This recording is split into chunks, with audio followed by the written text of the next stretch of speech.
ladder testing for load development right now on Firearms and Reloading.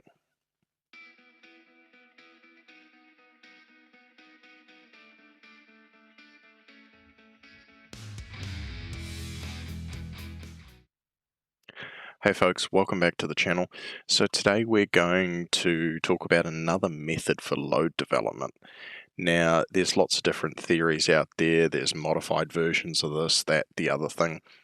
So just to start with, the barrier for entry on this particular load development is you do really need a chronograph.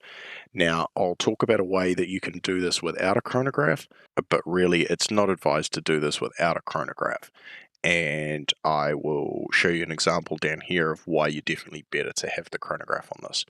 So this is what is referred to quite often as a ladder test.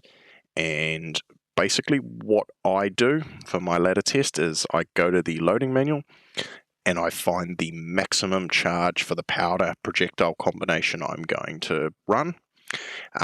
Prior to that, I've already done like stability calculations and decided on a bullet based on the intended use for the rifle and the weight class I want to be in for that projectile. Now, as a rough rule, I tend to run heavier projectiles with faster twist barrels. That's my personal preference. What I do is I take that maximum powder charge out of the load book, and then I work down in 0.2 grain increments, and I usually do 10. I don't want to be so low in the velocity range. I might get a great group and a really consistent load, but if I'm going to be running the 75 grain boat tail hollow point for the 223, I don't want to be running it down at 2400 feet per second. I load one of each, so I end up with a total of 10 rounds. And this is why a lot of people like the ladder test. You can get to a load pretty quickly. There's definitely more things you can play with after you've done this. I like to play with seating depth after I've done powder charge, unless I have another rifle, same caliber, and I have a really, really good load out of something else. I'll just chuck that load straight into the next rifle, play with the seating depth first, then do a load development in terms of powder charge. Take those 10 rounds out to the range, and I usually take a stab with optimum barrel time, which is a load development I've covered previously. Go back in the catalog if you want to have a look at that one. I usually take a stab with optimum barrel time and load up another 5 just to shoot a group. So you're going to get a stack of velocities, and you're going to get a reasonably large spread. As you can see with the 223, with the 75 grain boat tail hollow point here, we've got a low of 2434 and a high of 2751. So there is a big swing in velocity here over 2 grains effectively. So we're working in 0.2 of a grain times 10, 2 grains swing in difference. So with this particular load test, I didn't see any pressure signs out of my cases, primers, nothing going on crazy there. So beauty of my favorite new piece of kit, the Garmin C10 Pro chronograph, is it gives me this really nice app readout.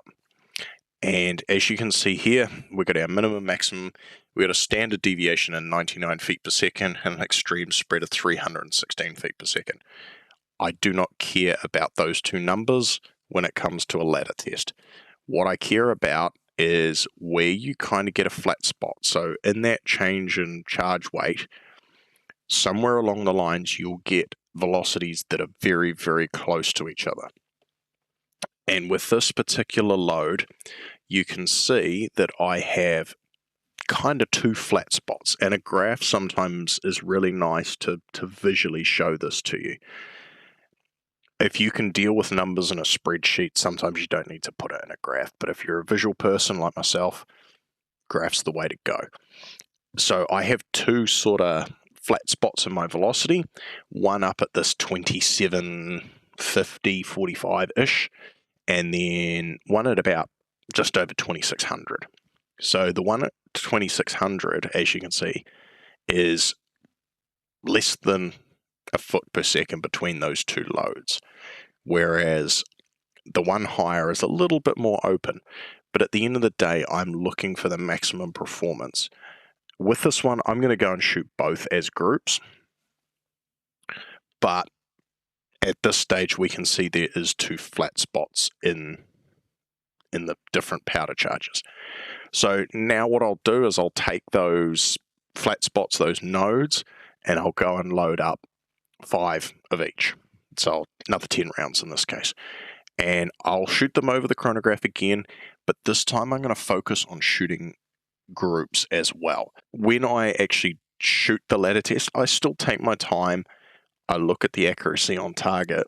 This is where having a chronograph kind of pays off. With my 223, as I shot it now, this is at 100 meters, I actually do have quite a clear climb as the velocity increases.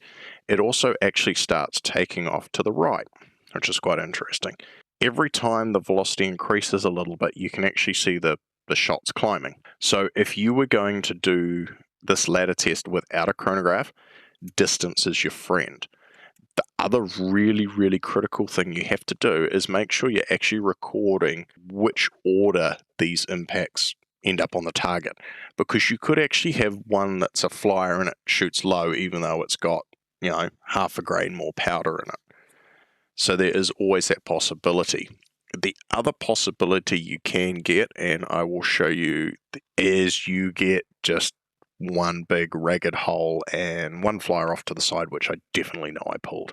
So this is once again at 100 meters. This is the 6.5 with the 140 Burger Elite Hunters, and it's kind of just punched a ragged hole. Yes, the hole is taller than it is wider, but that's really not going to tell me anything.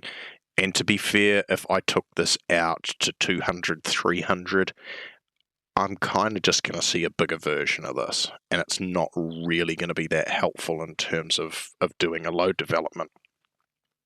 Whereas if we shoot over to the chronograph data for the 6.5, now just ignore my colors over to the side for a second, you can see it coming up, petering off, coming up, sort of flattening out, and then kind of spiking up and flattening out again.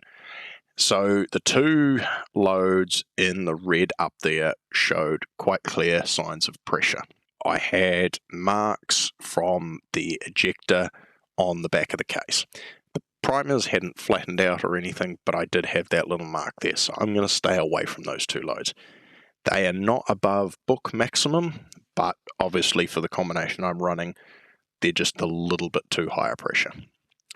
The load in orange, the 40.1 grains, had a very, very minute sign of pressure on. So I'm going to stay away from that anyway. That one's also kind of out on its own in the middle of the velocities. Whereas you get to 27.18 and 27.15, they're pretty close together, roughly 3 feet per second.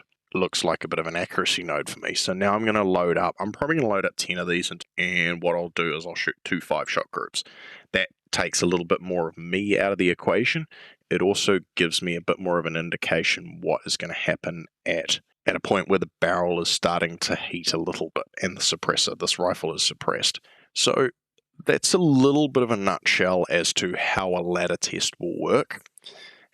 Definitely a lot easier with a chronograph, especially if you have a chronograph that doesn't actually strap to your barrel. That was the one thing I didn't like about the Magneto Speed, is you're hanging a weight off the end of the barrel, and that may affect your group size. As you move into heavier barrels, not a problem, but at least with the Garmin chronograph, it's like on a tripod next to the rifle or mounted to the arc rail or whatever you choose to do. And I really do like the fact that I can still focus on my groups and say, yeah, that was a good group that I shot with no external interference, and I've still got my chronograph results. So, like with the 223, I can go back and look for the accuracy nodes in the shot placement as well. And you will notice in that shot placement back there, there is actually a couple that look like they're kind of through the same hole at the rough same height. If you want to do a down and dirty, real quick load development, I think the ladder test is definitely the way to go.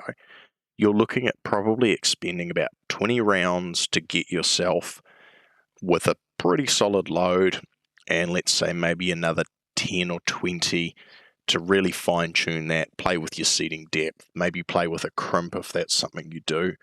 Particularly if you've got a barrel burning caliber, you don't want to spend 200 rounds doing this perfect load development. So I hope this helped and it clarified how to do a ladder test for load development. If you got any questions, hit me up in the comments down below.